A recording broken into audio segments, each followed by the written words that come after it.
Assalamualaikum warahmatullahi wabarakatuh. Salam sejahtera bagi kita semua. Perkenalkan, nama saya Andre Aprilian dari Prodi Perbankan Syariah, Fakultas Ekonomi dan Bisnis Islam Pontianak, IAIN Pontianak. Kali ini saya akan mempresentasikan sebuah makalah yang berjudul Konsep Dalalat. Tapi sebelumnya saya ucapkan terima kasih kepada dosen pengampu Ushul Fikih, yaitu Ibu Rahmawati MHI, yang memberikan kesempatan kepada saya untuk mempresentasikan makalah tersebut. Sebelum memasuki materi, saya akan menyampaikan poin-poin yang akan saya bahas. Yang pertama, pengertian dalalah, dan yang kedua, macam-macam dalalah. Yang pertama, pengertian dalalah. Arti dalalah secara umum adalah memahami sesuatu atas sesuatu. Kata sesuatu yang disebutkan pertama disebut madlul atau yang ditunjuk. Dalam hubungannya dalam hukum, yang disebut madlul itu adalah hukum itu sendiri. Secara bahasa, kata dalalah mempunyai pengertian. Dalalah adalah suatu yang dapat dijadikan petunjuk atau alasan. Lafal ad-dalalah berasal dari bahasa Arab, dari kata mufrad al-dalil dengan jama' al-adilah atau al-dalalah. Sedangkan secara terminologi berarti cara petunjuk suatu lafal atas maknanya.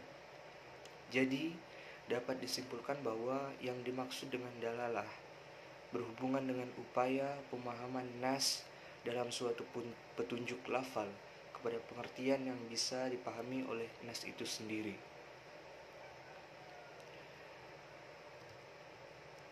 Dan poin kedua, macam-macam dalalah. Dalalah dibagi menjadi dua pandangan. Yang pertama dalam pandangan ulama Hanafiyah, dan yang kedua dalam pandangan ulama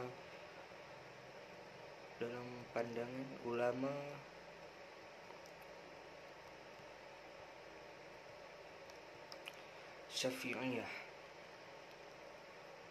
Saya akan membahas tentang ulama dalam pandangan ulama Hanafiyah terlebih dahulu. Ulama Hanafiyah membagi dalalah kepada dua macam, yaitu dalalah ladiyah dan dalalah ghairu ludiyah. Dalalah lafdiyah adalah dalalah dengan dalil yang digunakan untuk memberi petunjuk pada suatu dalam bentuk lafal, suara, atau kata. Dalalah dalam pengertian ini ialah yang menjadi dalil adalah lafal menurut lahirnya. Dalalah lafdiyah dibagi lagi menjadi 4 macam, yaitu dalalah ibarah atau ibarat nas, adalah makna atau pengertian yang segera dapat dipahami dari bentuk nas itu sendiri, baik yang dimaksud pengertian asli atau tidak. Yang kedua, dalalah isyarah atau isyarat nas, adalah makna atau pengertian yang tidak segera dapat dipahami dari lafalnya dan tidak dimaksudkan oleh susunan kata, akan tetapi hanya makna lazim dari makna yang segera dapat dipahami dari kata-katanya. Yang ketiga, dadalah al-nas atau petunjuk nas, adalah makna atau pengertian yang dapat dipahami dari jiwa nas dan rasional. Adalah penunjukan oleh lafal yang tersurat terhadap apa yang tersirat di balik lafal itu. Dadalah ini disebut dengan istilah mafhum muwafaqah, dan sebagian ulama menamaikannya dengan kias ja'il. Dan yang keempat, dadalah al-iktida atau kehendak nas adalah ada sesuatu makna yang sengaja tidak disebutkan karena adanya anggapan bahwa orang akan mudah mengetahuinya. Namun dari susunan itu terasa ada yang kurang, sehingga ucapan yang dirasakan tidak benar kecuali bila yang tidak disebut itu dinyatakan.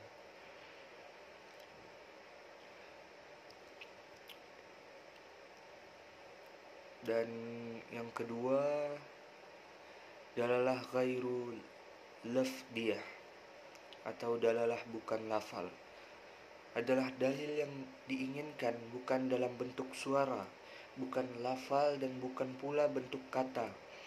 Dalalah ini juga biasa disebut dalalah sukut atau bayam al-diharurah. Menurut ulama Hanafiyah ada 4 macam. Keempat macam dalalah ini memberi petunjuk dengan cara-cara sukut atau diam. Yang pertama, kelaziman dari menyebutkan sesuatu untuk menetapkan hukum terhadap yang tidak disebutkan. Yang kedua, diamnya seseorang, padahal tugas orang tersebut harus menjelaskan secara mutlak kejadian itu, seperti diamnya Rasulullah SAW ketika menyaksikan suatu peristiwa, baik berupa perkataan maupun perbuatan. Selama beliau tidak mengingkari, maka diamnya itu menunjukkan izinnya. Yang ketiga, diamnya seorang dianggap sama dengan perkataannya. Untuk mencegah terjadinya penipuan atau kesamaran, seperti diamnya seorang wali dikala melihat orang yang berada di bawah perwaliannya melakukan jual beli, sedang ia tidak melarang. Hal ini menunjukkan bahwa ia memberi izin, sebab kalau tidak dianggap sebagai izin akan menimbulkan bahaya bagi orang lain.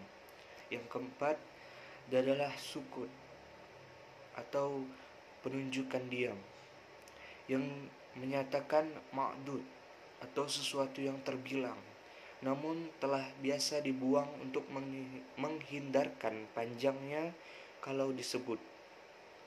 Contohnya, umpamanya dalam menyebutkan tahun 1945, kalau diucapkan dengan sempurna berbunyi 1945, tetapi jarang orang yang menyebut secara sempurna.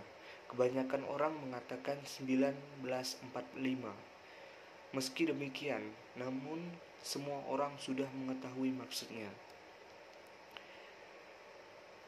Kedua, dalalah dalam pandangan ulama Syafi'iyah. Menurut pandangan ulama Syafi'iyah, dalalah ada dua, yaitu dalalah mantuk dan dalalah mafhum. Dalalah mantuk adalah petunjuk lafal sama dengan arti redaksi lafal itu sendiri. Dalalah mantuk dibagi menjadi 2 macam. Yang pertama, dalalah mantuk syarih dan dalalah mantuk ghairu syarih.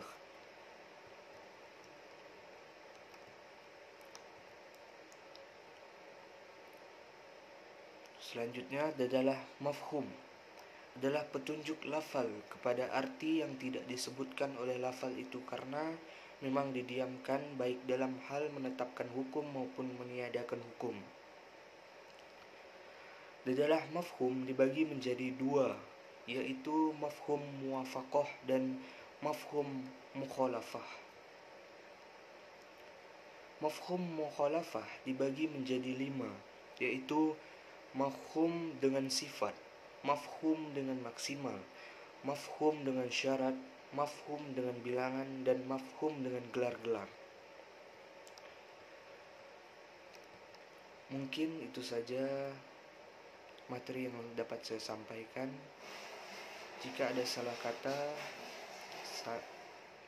datangnya dari saya, dan yang sempurna itu datangnya dari Allah Subhanahu wa Ta'ala. Kurang lebihnya saya mohon maaf. Wabillahi taufiq wal hidayah. Wassalamualaikum warahmatullahi wabarakatuh.